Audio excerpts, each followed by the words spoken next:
ఈ లైఫ్లో చాలామంది ఫేక్ పీపుల్ ఉంటారు.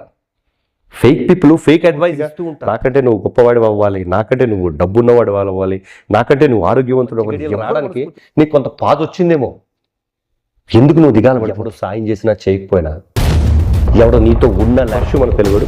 ఈరోజు ఒక మంచి టాపిక్ కోసం మనం మాట్లాడుకుందాం. Motivation versus discipline. మోటివేషన్ అనేది మనం వినిన ఒకరోజు 2 రోజులు మోటివేట్ అయి ఉంటాం, కానీ నీలో ఉన్న డిసిప్లిన్ మాత్రం నీకు లైఫ్ టైం ఉంటుంది. నువ్వు డిసిప్లిన్తో తీసుకున్న నిర్ణయం 1కి 100 సార్లు నువ్వు ఆలోచించి తీసుకుంటావు. ఒకవేళ ఇన్ కేసు నువ్వు ఫెయిల్ అయినా, నువ్వు తీసుకున్న నిర్ణయం తప్పైనా, నువ్వు తీసుకున్న నిర్ణయం వల్ల ఫెయిల్ అయినా, నువ్వు మళ్ళీ ఆలోచించి మళ్ళీ రీస్టార్ట్ అయ్యి మళ్ళీ కంబ్యాక్ ఇస్తే నీలో ఉన్న నీకున్న డిసిప్లిన్ నీకు 100% హెల్ప్ చేస్తుంది. ఫర్ ఎగ్జాంపుల్, ముందు మనల్ని మనం నమ్మాలి. ఫస్ట్ మనం తీసుకునే నిర్ణయం మీద మనకి ఒక రెస్పెక్ట్ ఉండాలి. సో ఒక్కటి చెప్తా. ఫర్ ఎగ్జాంపుల్, ఒక బస్సులో మనం కూర్చుంటాం, రిలాక్స్గా ఏదైనా లాంగ్ జర్నీ అయితే రిలాక్స్గా పడుకుంటాం. కానీ మనకి నమ్మకం డ్రైవరు మనం అనుకున్న ప్లేస్కి టైంకి క్షేమంగా తీసుకెళ్తాడని. So believe. సో ఒక ఫ్లైట్లో మనం కూర్చున్నప్పుడు రిలాక్స్గా పడుకుంటాం. ఒక 4 hours 5 hours ఒక నైట్ అంతా జర్నీ ఉంటే మనం పైలట్ నమ్మి హ్యాపీగా పడుకుంటాం, రిలాక్స్గా ఉంటాం. సో అంటే బిలీవ్. తను ఎవరో తెలియదు, తను ఎలాంటి వాడో తెలియదు, తను ఎలా డ్రైవ్ చేస్తాడో కూడా తెలియదు. సో కానీ అతను నమ్మి మనం ఇక్కడ రిలాక్స్గా పడుకుంటాం, కూర్చుంటాం, హ్యాపీగా ఉంటాం. So at the same time train కూడా డ్రైవర్ ఎవరో తెలియదు మనకి, అతను తీసుకెళ్తూ ఉంటాడు, మనం కూర్చుంటాం, కావాల్సిన జర్నీకి వెళ్ళడానికి మనం హ్యాపీగా కూర్చొని ఉంటాం రిలాక్స్గా, ఏ బెంగ ఏది లేకుండా. కానీ ముఖం తెలియని ఎవరినో మనం నమ్ముతాం, కానీ మన నిర్ణయాన్ని మనం నమ్మలేం. ఏదైనా ఒక నిర్ణయం తీసుకున్నామంటే దాని మీద స్టాండ్ అయ్యి ఉండలేం.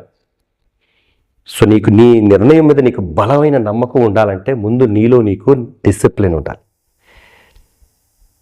ఈ లైఫ్లో చాలామంది ఫేక్ పీపుల్ ఉంటారు. ఫేక్ పీపుల్ ఫేక్ అడ్వైస్ ఇస్తూ ఉంటారు.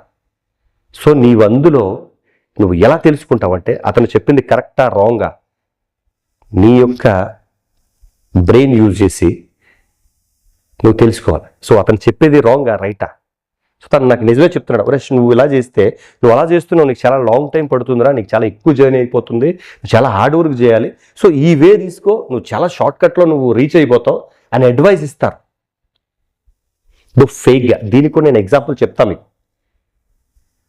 అంటే అలాగే అందరూ చెడ్డవాళ్ళు మాత్రమే ఉంటారని నేను చెప్పే ఉద్దేశం నాది కాదు, కానీ 99.9% అలాగే చెప్తారు. ఒక ఎగ్జాంపుల్ చెప్తా. ఇప్పుడు ఇద్దరు ఉన్నారు, ఇద్దరు మంచి స్నేహితులు, బాగానే ఉంటారు, కానీ ఎప్పుడు కూడా నేను బాగుండాలి అనుకుంటాడు. మన బ్రహ్మానంద గారు ఏదో వీడియోలో కూడా చెప్పారు అది, ఆ మాట. ఎప్పుడు కూడా మనందరం బాగుండాలి అని చెప్తూ ఉంటారు. నేను బాగుండాలిరా, నువ్వు బాగుండాలి, మనందరూ బాగుండాలి, మన కుటుంబం బాగుండాలి, మన ఫ్రెండ్స్ బాగుండాలని చెప్తూ ఉంటారు. కానీ నాకంటే నువ్వు బాగుండాలని ఎవ్వరూ చెప్పు.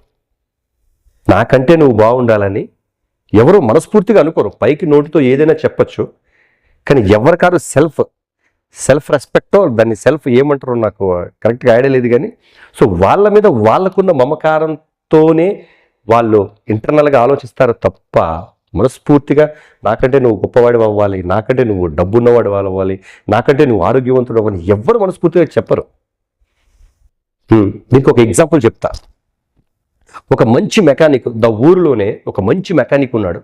ఆ మెకానిక్ దగ్గర ఒక కుర్రవాడు 10th పాస్ అయినట్టునే, సో తన చదువులు అది మనకి దానివల్ల ఉపయోగం ఏమీ లేదు అని, ఈ చేతి పని నేర్చుకుంటే మనకి లైఫ్లో ఉపయోగపడుతుందని చెప్పి ఆయన ఏం చేశాడంటే వాళ్ళ డాడీ ఆ మెకానిక్ దగ్గర జాయిన్ చేస్తాడు. చాలా మంచి వ్యక్తి. ఆ ఊర్లో తను ఎప్పుడు కనిపించినా మెకానిక్లా చూడరు, తనకి రెస్పెక్ట్ చేస్తారు, తనకు నమస్కారం పెడతారు అందరూ. అంత మంచి వ్యక్తి. అలాంటి వ్యక్తి దగ్గర వాళ్ళ అబ్బాయిని అసిస్టెంట్గా జాయిన్ చేస్తే తను మెకానిజం నేర్చుకుంటాడు, చాలా మంచి లైఫ్ తను బిల్డ్ చేసుకుంటూ తన కాళ్ళ మీద తను నిలబడతాడని ఒక తండ్రి ఒక కొడుకుని జాయిన్ చేస్తాడు. జాయిన్ చేస్తే అతను పని నేర్పుతూ ఉంటాడు. సో మనందరూ అనుకుంటాం, అట్ ద సేమ్ టైం పని నేర్చుకునే కురవాడు కూడా అనుకుంటాడు ఏమని, సో అతను నాకు చాలా మంచిగా వర్క్ నేర్పిస్తున్నాడు, సో నాకు లైఫ్లో నాకు చాలా ఉపయోగపడుతుంది. కానీ అంత మంచి వ్యక్తి కూడా, అంత మంచి ఉన్నతమైన ఆలోచనలు అభిప్రాయాలు ఉన్న వ్యక్తి కూడా తను ఏం చేస్తాడంటే తను జాయిన్ అయిన కుర్రాడికి ఇమీడియట్గా పని నేర్పాడు. ఇమీడియట్గా తనకు వచ్చిన పనంతా తను నేర్పాడు. ఎందుకంటే పనంతా తను నేర్పేస్తే తనకి తినకి ఉన్న వ్యత్యాసం తెలియదు. తనకి తినకి ఇద్దరికి ఉన్న డిఫరెన్స్ తెలియదు ఎవరికైనా. వాళ్ళు బాస్ చేసినా కుర్రోడు చేసినా ఒకటేరా, కుర్రోడు చేస్తే 200 తీసుకుంటాడు, బాస్ చేస్తే 500 తీసుకుంటాడు, కుర్రోడే బెటర్ కదా మనకి 300 తగ్గుతుంది అనుకుంటారేమోనని. తనకు తెలిసిన పనంతా 100% చెప్పడు. ఏదైనా ఒక ఇంజిన్ బాగు చేసినప్పుడు ఇద్దరు చేసినప్పుడు సో తను జాగ్రత్తగా చూడు, జాగ్రత్తగా నేర్చుకో, నేను చూసి ఎలా చేస్తున్నాడో చూసి నేర్చుకో అని చెప్తాడు. మెయిన్ ఒక పార్ట్ని రిపేర్ చేసే సమయంలో తను ఏం చేస్తాడంటే, నాన్న చాలాసేపటి నుంచి నువ్వు అలాగే ఉండిపోయావు కదా, నీకు హెడేక్గా ఉందా, పోలో ఒక పని చేయనా, నా జేబులో 10 రూపాయలు ఉన్నాయి, తీసుకుని వెళ్ళి టీ తీసిరా, ఇద్దరం తాగుదాం, నాకు కొంచెం హెడేక్గా ఉందంట. అప్పుడు ఆ పని చేసే కురవాడు ఏమనుకుంటాడంటే, అబ్బా మా గురువుగారు ఎంత మంచివారు, సో నేను పొద్దున్నుంచి పని చేస్తున్నానని నాకు తన డబ్బులు ఇచ్చి టీ ఏదైనా తెచ్చుకోమని తను నాకు చెప్తున్నాడు, చాలా మంచివాడు అని తను అనుకుంటాడు. తను అలా అనుకుంటాడు. కానీ ఆ పని నేర్పే గురువు ఉద్దేశం ఏంటో చెప్పనా, ఈ పని అంతా నేర్పేశాను కదా, ఇది కూడా నేర్పేస్తే, ఇది కూడా వాడు నేర్చేసుకుంటే ఇంకా వాడికి నాకు తేడా ఏముంది. నేను నా పని నేర్చుకోవడానికి నాకు 5 సంవత్సరాలు 10 సంవత్సరాలు టైం పట్టింది, వీడు వచ్చి 3 నెలల్లోనే పని అంతా నేర్చేసుకుంటాడా, నేర్పించాలా నేను అని తను అనుకుంటాడు. సో కాబట్టి మనకి అవకాశం వస్తుంది. 100% నువ్వు నేర్చుకోవడానికో నువ్వు పూర్తి చేయడానికో అవకాశం రాదు. నువ్వు వచ్చిన 2-3 అవకాశాలు కలిపి నువ్వు అనుకున్న గోలు సాధించడానికి ట్రై చేయాలి. నువ్వు అనుకున్న పని నేర్చుకోవడానికి ట్రై చేయాలి. లైఫ్లో చాలామంది ఫేక్ పీపుల్ ఉంటారు. నీకు వాళ్ళు ఫేక్ పీపుల్ అని కూడా నీకు తెలియదు. అది నువ్వు ఎలా తెలుసుకోగలవు అంటే నీకున్న డిసిప్లిన్ బట్టి మాత్రమే నువ్వు ఆ ఫేక్ పీపులో కాదో నువ్వు తెలుసుకోగలవు. నువ్వు ఏదైనా ఒక పని మొదలుపెట్టావు, నువ్వు చాలా హార్డ్ వర్క్ చేసావు, ఎలా అయినా పనిలో గెలుస్తావు, నువ్వు అనుకున్న పని పూర్తి జరుగుతుందని నువ్వు అనుకున్నావు, కానీ అది జరగలేదు, ఫెయిల్ అయింది.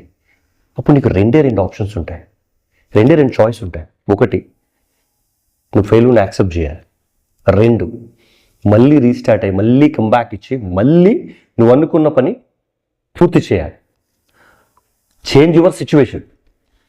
అది కేవలం నీకున్న డిసిప్లిన్, నీకున్న హార్డ్ వర్క్తోనే పూర్తవుతుంది. నిన్ను వెనక్కి లాగేవాడు ఇప్పుడు లాగుతూనే ఉంటాడు, నువ్వు చేయలేవురా. నువ్వు ఎప్పుడు కూడా నువ్వు చాలా పెద్దగానే ఆలోచించాలి.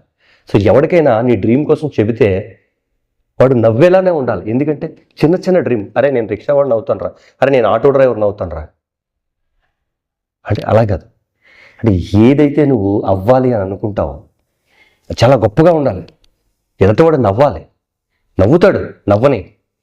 నువ్వు వన్స్ నువ్వు గెలిచి, నువ్వు అనుకున్నది గెలిచి మళ్ళీ నువ్వు వస్తావు చూడు వెనక్కి, సో వాళ్ళని కలవడానికి, అప్పుడు ఒప్పుకుంటాడు. నీకు ఫ్రాంక్గా చెప్పాలంటే అప్పుడే నీకు తెలుస్తుంది నువ్వు నిజంగా నువ్వు గెలిచిన తర్వాత వచ్చే నీ చుట్టూ వచ్చే మనుషుల కంటే నువ్వు గెలుస్తావని నీతో ఉండే మనుషులు నీకు చాలా అవసరం, చాలా ముఖ్యం. చాలామంది స్నేహితులు కానీ బంధువులు కానీ నువ్వు గెలిచిన తర్వాత వస్తారు, ఒరే మా ప్రశురా, ఒరే మా సతీష్రా, ఒరే మా రియారా, ఒరే మా రీటారా అని గెలిచిన తర్వాత అందరూ వస్తారు. కానీ నువ్వు ఓడిపోయేటప్పుడు నీ వెంట ఉండి, ఒరే వీడు ఎలా అయినా గెలుస్తాడు రా, వీడు ఎప్పటికైనా గెలిచి వస్తాడు అని అనుకొని నీ తోడుంటారు చూడు, నీ గెలుపు కోసం ఎదురు చూస్తారు చూడు, నీకంటే ఎక్కువగా వాళ్ళతో స్నేహం చేయి. నిన్ను వెనక్కి లాగే వాళ్ళతో కాదు, నిన్ను మోటివేట్ చేసి నిన్ను ముందుకు నడిపే వాళ్ళు ఉంటారు కదా. అంటే డబ్బులు ఇచ్చే మనం మోటివేట్ చేయలేదు, డబ్బులు ఇచ్చే మనం ముందుకు మనకు డబ్బులు హెల్ప్ చేయాలని కాదు. ఒక్క మాట, ఒక్క థాట్, ఒక్క ఐడియా టోటల్ నీ జీవితాన్ని మార్చేయచ్చు.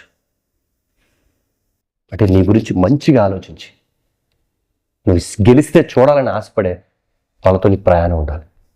ఇప్పుడు నువ్వు 100% గెలవగలవు. నువ్వు 99.9% నీకు లైఫ్లో అలాంటి వాళ్ళు ఉండరు, ఉంటే మాత్రం వదులుకోకు. ఫైనల్గా ఒక్క మాట చెప్తా. అంటే ఫర్ ఎగ్జాంపుల్ ఒకరికి శీతాకాలం చాలా ఇష్టంగా ఉంటుంది, ఒకరికి వర్షాకాలం చాలా ఇష్టంగా ఉంటుంది. సో అలా అని ఆ కాలమే మనతో ఉండదు, మారిపోతూ ఉంటుంది. సో మన సిచ్యువేషన్ అలాగే ఉండిపోద్దని మనం ఎందుకు అనుకోవాలి? టైం మారుతుంది కదా. ఎప్పుడు బాల్ అవతల వాడి కోర్టులోనే ఉంటుందా? మన కోర్టులో కూడా వస్తుంది. వన్ ఫైన్ డే మన కోర్టులో కూడా వస్తుంది. అప్పుడు నువ్వేంటో నువ్వు ప్రూవ్ చేసుకోవడం నువ్వు రెడీగా ఉండాలి. అప్పుడు నువ్వేంటో నువ్వు ప్రూవ్ చేసుకుని నువ్వు రెడీగా సిద్ధంగా ఉండాలి. అంటే నీకు టైం వచ్చింది, స్పేస్ వచ్చింది, నేనేం చేయలేకపోతున్నా, ఇప్పుడు అసలు ఏది చేయలేకపోతున్నా, ఖాళీగా ఉన్నా అని అనుకోవద్దు. నీకు టైం వచ్చినప్పుడు నువ్వేం చేయాలో డిసైడ్ చేసుకో. స్క్రిప్ట్ రాసుకో. మరే ఇలా చేయాలి, ఇలా వస్తే ఇలా చేయాలి. నువ్వు రెడీగా ఉండు, నువ్వు సిద్ధం చేసుకో. యుద్ధానికి వెళ్ళేటప్పుడు నువ్వు ఆయుధాలన్నీ కలెక్ట్ చేసి పెట్టుకున్నట్టు నువ్వు కరెక్ట్గా నీ టైం వచ్చినప్పుడు నువ్వు ఎలా బిహేవ్ చేయాలి, నువ్వు ఎలాంటి నిర్ణయాలు తీసుకోవాలి అని నువ్వు 2-3 ఆప్షన్స్ నీ మైండ్లో పెట్టుకో. అప్పుడు నీ టైం వచ్చినప్పుడు నీకు అది చాలా హెల్ప్ అవుతుంది. అరే స్పేస్ వచ్చేసి నేను ఏం చేయలేకపోతున్నా, ఖాళీగా ఉన్నా. నీకు మంచి టైం రావడం కోసం నీకు స్పేస్ ఇచ్చిందేమో, నీ లైఫ్లో మంచి గడియలు రావడానికి నీకు కొంత పాజ్ వచ్చిందేమో. ఎందుకు నువ్వు దిగాలు పడిపోతావు? నాకు లైఫ్లో చాలాసార్లు వచ్చింది. నాకు లైఫ్లో 2-3 సార్లు వచ్చింది పాజ్. నేను పడిపోవాలనుకోలే, మళ్ళీ ట్రై చేస్తున్నా. ఎవడు సాయం చేసినా చేయకపోయినా, ఎవడు నీతో ఉన్నా లేకపోయినా, నీ లైఫ్ నువ్వే లీడ్ చేయాలి. ఎండ్ ఆఫ్ ద డే నీకు నువ్వే. ఈ మాట గుర్తుపెట్టుకో.